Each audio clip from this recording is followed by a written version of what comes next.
So please, let's meet our long-awaited guest, Global Editorial Director Vogue, Chief Content Officer, Condé Nast, Dame Anna Wintour, Companion of Honor with your applause.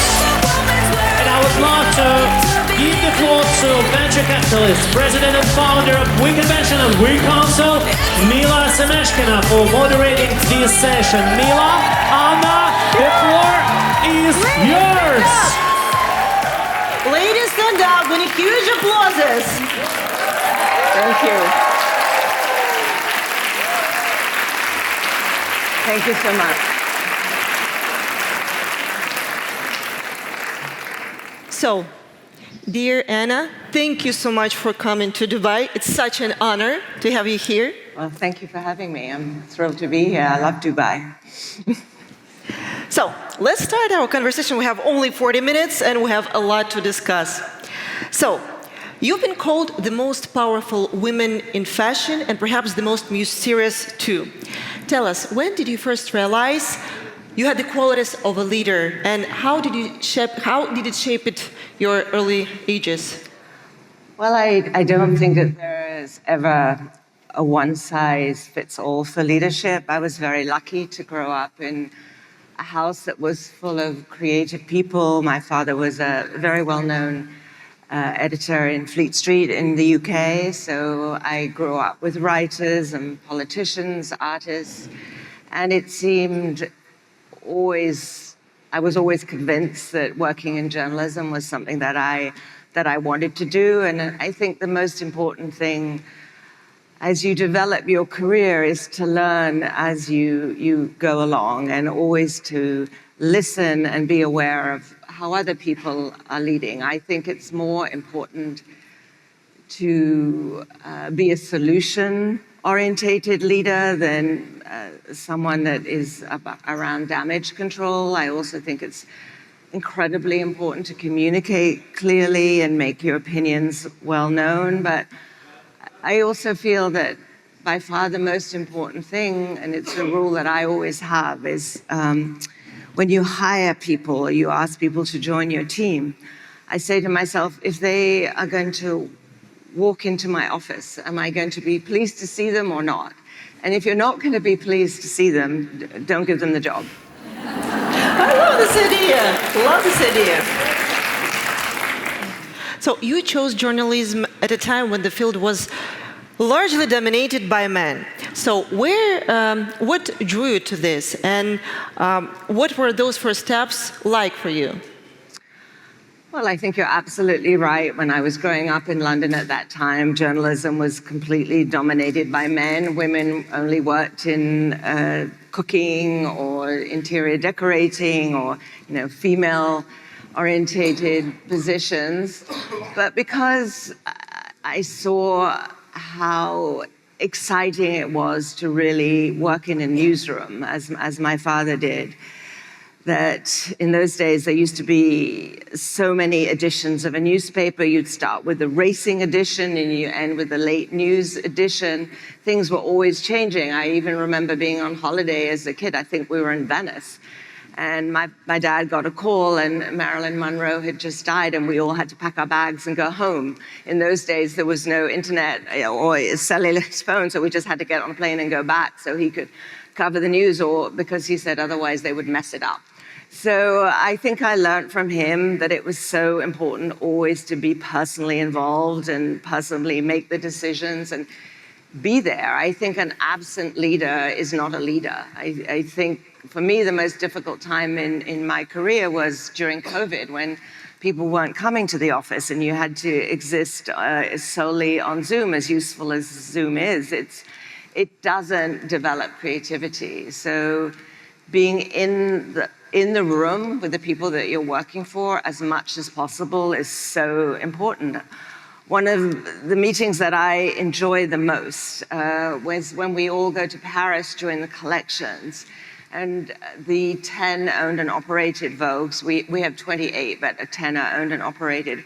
We meet in Paris and we have a very lively discussion about what we're seeing, what we're feeling, what we think is important at that moment. Obviously, this past season was so important, because I believe there were 13, you and I would just talk about it, 13 or 14 different new creative directors in Paris, and we couldn't keep them straight, so I don't know how their customers could keep it straight, but it's just so important to have that personal exchange. And when you're working with people, including Emmanuel, who leads Vogue here in Dubai, to understand what it means in different territories, because what might work in Australia or might work in India, what might work in London or New York might not work here in the Middle East. So it's very important to have those in-person conversations.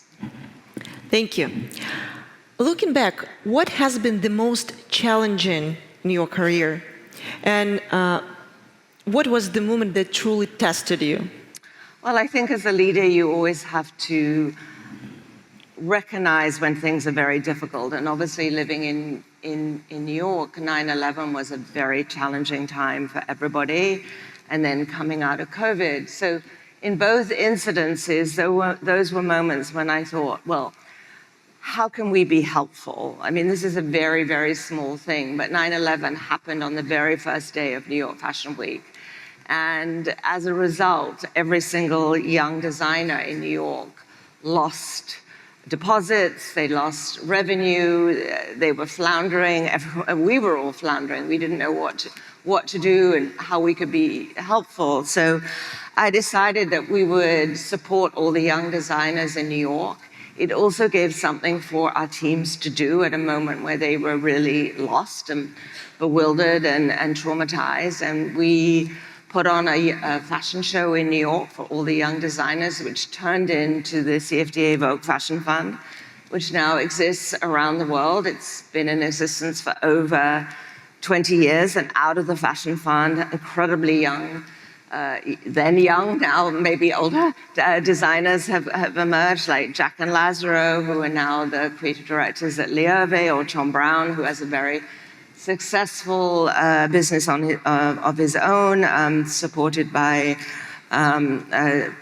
Gildo Zegna, and more recently Rachel Scott, who just was one of our winners. So it was a way to be helpful, but it was also a way for Vogue to become part of the sort of future of fashion by discovering and nurturing and mentoring these young talents. And then when COVID happened, obviously that again was a very, very difficult time. And what we decided to do was to take the money that we had raised for the Fashion Fund and turn it into something which was called a common thread. And we, with the CFDA, which is the governing board of American fashion, we announced that we raised a great deal of money, and we announced that we would be giving out grants. And within a few days, we had hundreds of applications for these grants, because designers that you would be very, very surprised to hear their names on this list were struggling so much for funds, for how they could keep their businesses afloat. So through a common thread, I can't remember now how many grants we gave out, and they ranged in value, but there were many, and they helped so many designers at a time when they needed it most. So again, I think as a leader, when things are at the most difficult, it's when you can be your strongest. And it's when you can help the community that you work in and the community that you work with. Thank you. Thank you.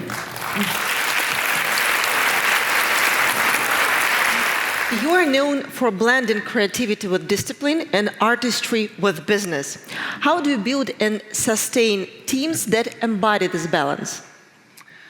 I think the most important thing is to recognize that you need to surround yourself by people, not only who you like to see when they walk into your office, but who are creative and don't always agree with you. I think to surround yourself with people who say yes to everything you do, A, is really boring, and B, is not productive. So I think creatives that look at the world differently.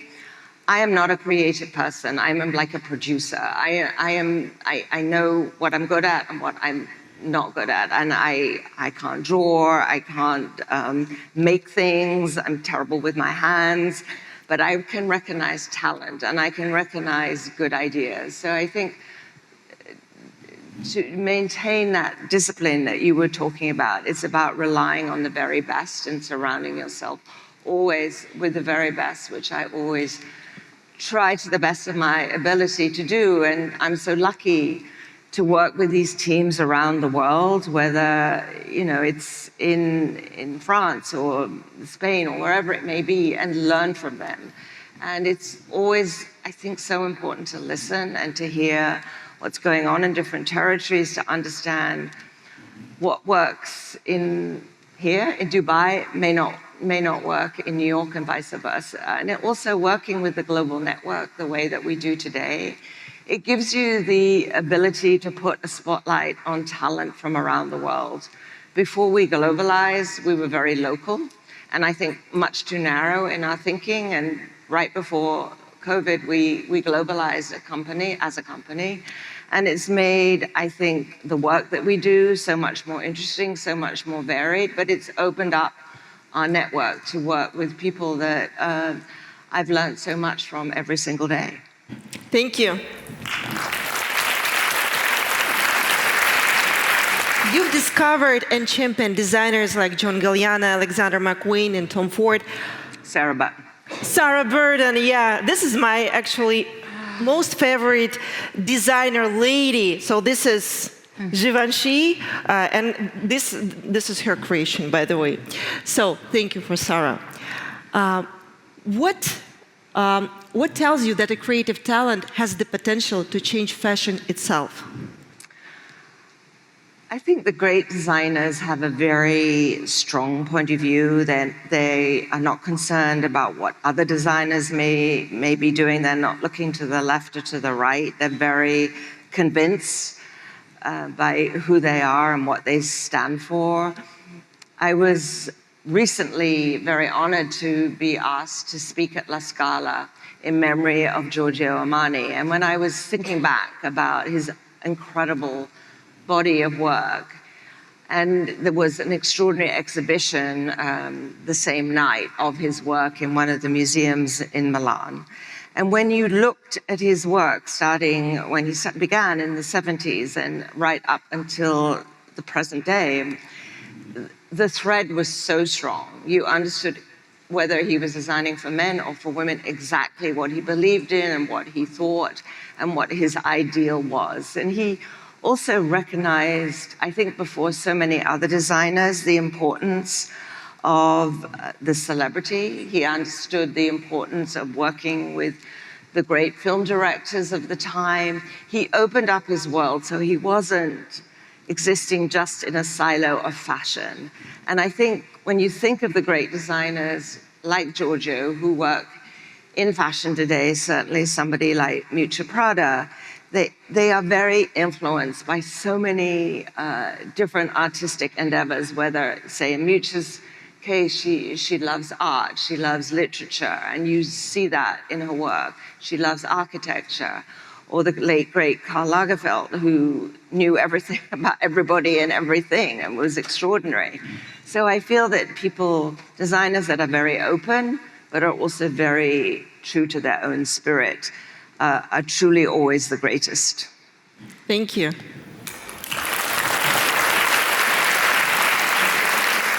In your view, who has had the single greatest influence on fashion across all time? Well, I think it's very difficult to choose one designer, but since you ask, I think I would have to pick Karl Lagerfeld, because he was... Chanel team is applauding you. He was someone that I was lucky to know for so many years. And it was interesting, we would have a ritual. Every time I would come to Paris, we would have dinner at the Ritz. And we would talk for hours, but we would never, ever talk about fashion. We would talk about art, we would talk about architecture, we would talk about books, friends, my children, his cat. And we would cover the universe in those hours that we spent together. But if you look back at his body of work, he really understood what I was saying earlier, that fashion doesn't exist in a vacuum.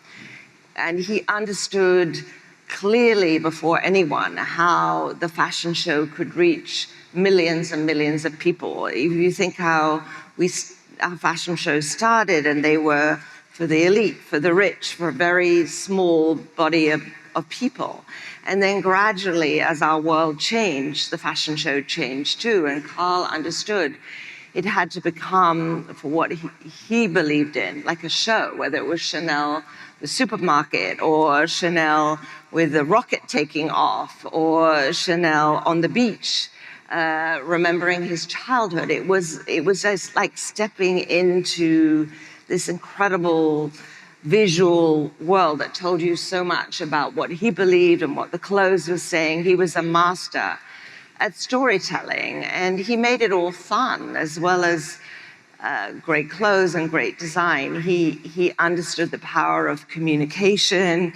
He was a journalist. He was a designer. He was an illustrator. He made movies. There wasn't anything Karl couldn't do, and he was just. He was ambitious, he was competitive, you would be sitting there and he watched every single one of the shows before you probably had time to see them yourself, because he was just so interested in the world, and it's what kept him alive and working up until the very end. He was just the most extraordinary person.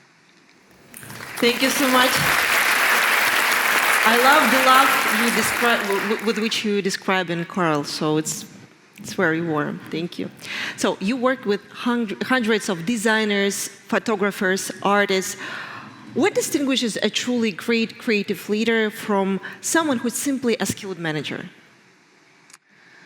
I think you have to be prepared to take risks and do things differently and learn when it doesn't work, because it doesn't always work out. And I think particularly today, when things are moving because of technology so incredibly fast, you have to think about, if I'm talking about Vogue, we have to think about Vogue in such a different way as to when I first started. When I began, we were just thinking about print and putting out 12 issues a year. And I remember working with the great Alexander Lieberman, who was creative director at Vogue way before I was there, and Cy Newhouse, who owned the company. And they used to go to the beach in the afternoons because they didn't really have enough to do.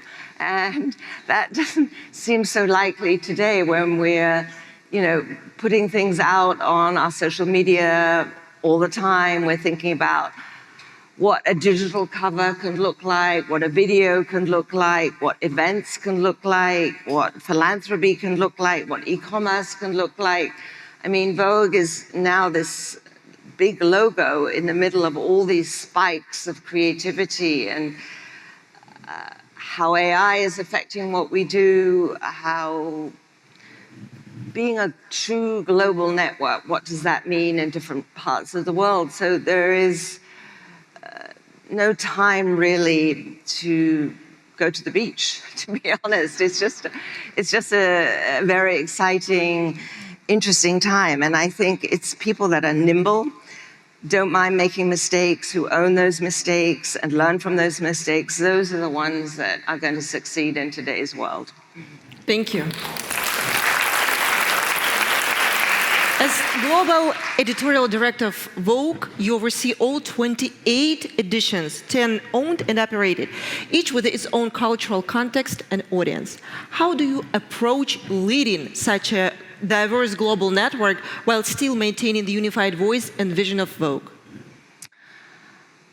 Well, I think you have to listen to your leaders in the different territories and hear what they have to say about their countries and what they believe is right for their countries. You have to really know that they know their countries way better, as Manuel does, than you do. But you also have to encourage and mentor those leaders to respect the values and the standards of what Vogue is. It's similar to any media company, any great design brand like Vuitton or Chanel, or I think Schiaparelli is here. You know, you have to keep those standards very clear, and you have to communicate those. And I think when people first join us, or when we globalize, it was sort of a little bit difficult to understand when we might say we don't feel that this is right for Vogue, or this doesn't represent what we believe in. But over time, I think leaders learn, and it's about being patient and explaining, always over-communicating, always saying, this is right, this is wrong, and giving the readers the reasons that you believe in, and understanding that being at Vogue means that you have to always elevate as much as you can, and also respect your audiences and learn how to talk to your audiences across all the multiple channels that we have today, and that there's a different voice for social media, there's a different voice for video, there's a different voice for print, and always keeping in touch around the world. So, you know, it's also incredibly fun. And I learn from everybody every single day. I mean, just this morning when I was in the gym, I learned from my trainer a lot of things about Dubai that I didn't know. So it's about always being in conversation and keeping your ears open, looking at what people are wearing in the street. It isn't about locking yourself away. You always have to be open. Thank you. So let's discuss a little bit women empowerment. So, do you believe a glass ceiling still exists for women today? Glass ceiling. Of course it exists. Of course it exists. And we just have to keep knocking on the glass, and we will get there. And I think we have to use our voices. We have to use our platforms. We have to stand up for what we believe in. I can see, just looking out at the faces here, that you have so many remarkable leaders here in Dubai. I've had the privilege of meeting some of them, and I see, you know, there are a lot of preconceptions, I think, about this part of the world that are unfounded. And I think all of you are going to change it and change the way people look at Dubai and what women can achieve and what you can continue to achieve and what your daughters and your granddaughters will achieve in the future. But I think the most important thing is just never give up. I mean, if you're knocked down and you lose, I have a wonderful friend called Secretary Clinton, whom, when I think things are not going my way, I look at what she's been through and how she's always smiled and picked herself up and gone on to achieve extraordinary things.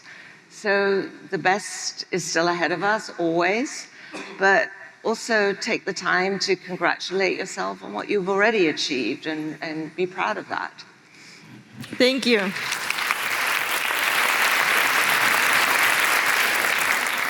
Who has been your role model as a woman leader? And did you have one when you were just starting out? Well, obviously, Secretary Clinton is a great personal friend and a great role model to me. But growing up, I was lucky enough to be mentored by an extraordinary woman called Kay Graham, whose family owned the Washington Post in America, and she was a great friend of my dad's. So I knew her as a young girl, and she was brought up to really be a wife and a mother. It was a very traditional background, and she lost her husband in very sad circumstances, and he was the publisher of the Washington Post.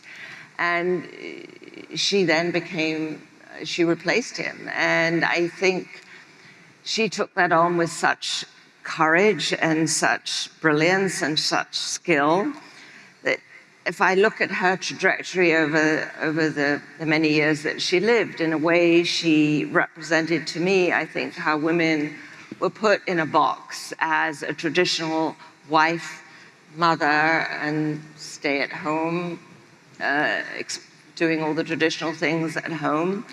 And then when she was put in a position by tragic circumstances to lead a company, she did that, and she did that with enormous courage. And she also, as you will probably all remember, through the Watergate scandals, she took on a government and she brought down a president. And I think that takes extraordinary courage and standing up, as we were talking about before, for the values and for everything that you believe in. And Kay mentored me when I first came to the States and was learning in my position, and I was lucky enough to host some events with her down in Washington, including one that was very memorable to me, and in support of breast cancer with Princess Diana. And she was a great lady, she was a grand lady, she was had principles, she expected to be treated, I think, in a certain way, but she was very open to everybody, and I learned that. I mean, I think you learn from everyone, not only your colleagues or the people that you deal with on a day-to-day basis, but from everybody that you talk to. I do a lot of work with the Metropolitan Museum of Art, and I was at an opening of an exhibition not so long ago, and I usually go very early to the museum, so I'm lucky enough to see the exhibitions before anyone. And one of the curators was taking me around, and we stopped in front of a painting that I really liked, and he said, well, I have to tell you a story about this painting. And it was an exhibition of Black art. And he was also a curator who was of color. And he said he was walking through the museum one day, and he was stopped by the guard and said, have you lost your way? And he said, no, I haven't. He was a little bit, put off, but he said, no, I'm a curator. And the guard said, oh, that's so interesting, I'm a painter. And the security guard showed him his work, and it was extraordinary. And that piece was in the exhibition.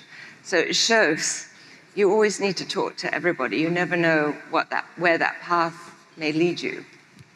Thank you. Yes.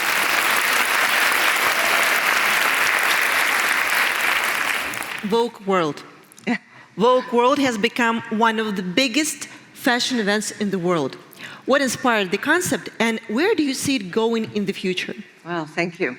Well, Vogue World was inspired by COVID, because when we came out of COVID several years ago, I saw how decimated the New York fashion scene was by COVID. I talked to you already about how we tried to raise money to help the designers, but it simply wasn't enough. I mean, and New York City itself was, not in best shape. I mean, the restaurants were closed. I know from the museum, nobody was coming to the museums. We had no tourists in New York. So I decided that we should do something to open New York Fashion Week that would be very joyful and celebratory. And personally, when I go to Central Park at the weekends, I always find that the most extraordinary visual delight, because you see people from all over the world, you see families, you see everybody doing different kinds of sport, or walking their dog, whatever it may be. It's just this incredible mass of people enjoying Central Park at the weekend. And that's the sort of vision that we tried to summon up. And we had this sort of street fair meets fashion show meets entertainment downtown in the meatpacking district. And I don't think anybody knew what it was going to be, least of all of us at Vogue. But we opened with marathon runners, because obviously you always see those, as we will tomorrow in Central Park. And then we moved on to Serena Williams, who just announced her retirement and had announced her retirement on the cover of Vogue. And then we had Baryshnikov, we had hip-hop dancers, we had Little Nas X, and in between we had a glorious parade of extraordinary fashion. So it was just joyful is the word that I would use. And from there, we moved on to London, which had been a city that had been very hurt by government cuts. So we decided to do a celebration of the performing arts, whether it was opera and theater and obviously fashion. And we were given the wonderful Theatre Royal by Andrew Lloyd Webber. And again, it was Annie Lennox meets the supermodels and James Corden and Idris Elba and all these amazing people performing Romeo and Juliet or singing opera. And so it was a celebration of the arts and fashion. And from there, we went last year to Paris. And that was right before the Olympics. And I was very struck by everybody saying that Paris would never put on the Olympics, that it would be a disaster and that nothing was going to work. And of course, they did it perfectly. It was immaculate. And we decided to celebrate 100 years of the Olympics and 100 years of French fashion. And thanks to the generosity of President Macron, we were able to hold it in the breathtaking Place Vendôme. And it was just, again, dance, music, athletes, and fashion. And then we moved just last Sunday to Hollywood. And maybe because it was the most recent, I think it was, so far, has probably been my favorite, but it's hard to choose one. But we decided to look at the marriage of fashion and film and celebrate 7 iconic female costume designers and look at how their work had influenced fashion. Because if you go to a backstage at any fashion show or to a designer's studio, you will always see stills from iconic films that have influenced them. And the costume designers do the same thing. They pin up shows, fashion shows that have influenced them. So we opened that Vogue World with Nicole Kidman, being directed by Baz Luhrmann in a rendition of Put the Blame on Mame, and she was dressed, thanks to Chanel, as Rita Hayworth, and looked absolutely extraordinary. And then we moved into these 7 different chapters of these amazing women's work, and ending with a wonderful performance by Doja Cat. So again, we were at the Paramount Studios. We were lucky enough to have many wonderful guests with us, including an Egyptian actress that is on Manuel's December cover. And we invited celebrities from all over the world, because we try to make these events very global, because they are content hubs for us, and we live stream these events all over the world with great success. And now we're looking towards where we can take Vogue World next. We would love to come here if you would have us. Yes, please. It's also, an opportunity for us to raise a great deal of money for local charities, as we have done in every city that we have brought Vogue World to. Thank you. Thank you. We definitely need Work World here, because that Manuel would have to. Manuel, please. We need to make it work. Those close to you say that you are a wonderful mother. What values did you try to instill in your children, and what kind of future did you hope for them?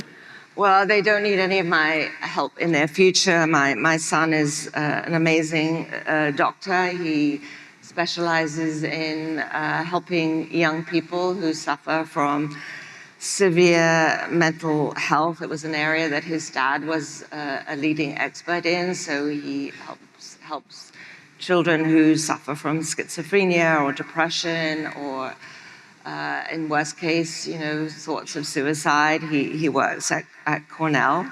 And my daughter is a very successful Broadway producer with already 2 Tony wins, and in fact, I can't remember what, I think it was Wednesday, maybe it was Thursday, she was celebrated by New York City's Center for her work as a producer and the philanthropic work that she also does. And I was thrilled to see her get 2 standing ovations from the theater community. But I think I've always instilled in my children how important it is to be have your own values, to be true to those values, to work hard, to be kind to people, to be grateful for the opportunities that you've had the luck to be given, and always to give back.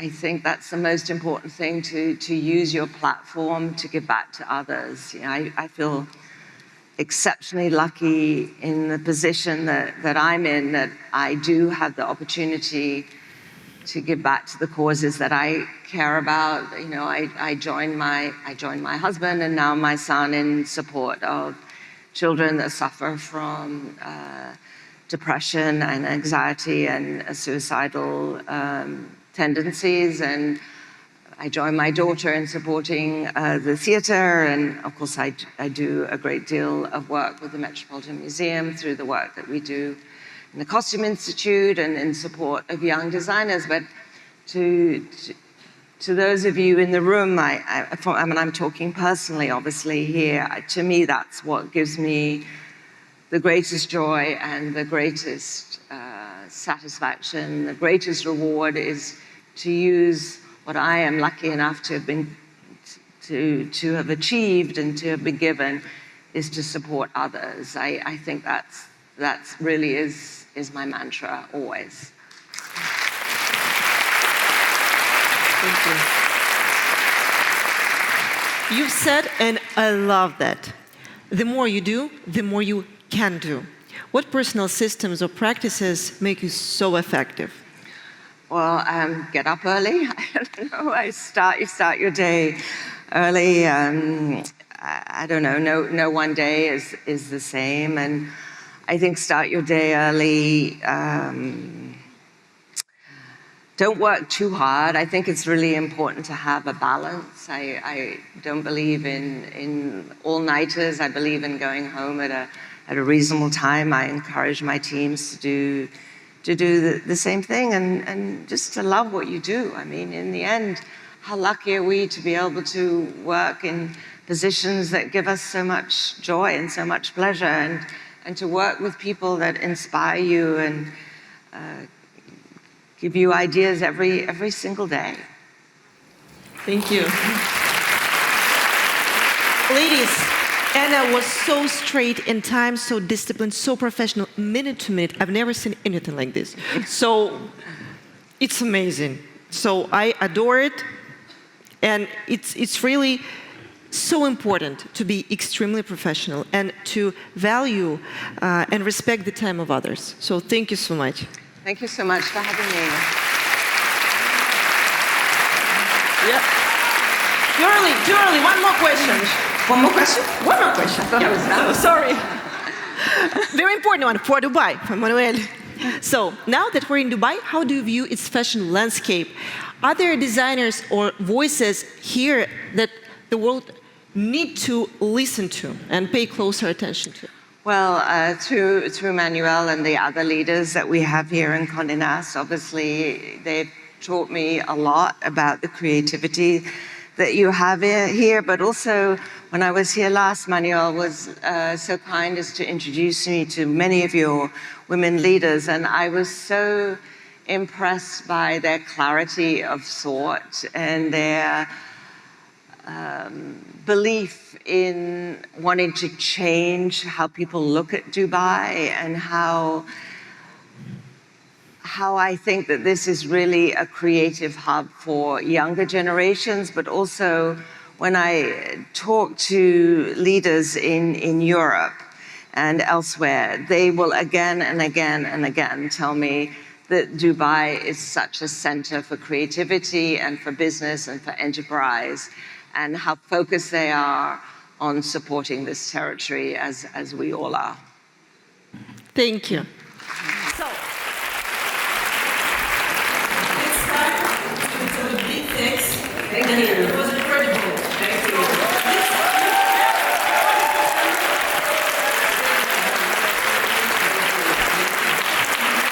Let's give a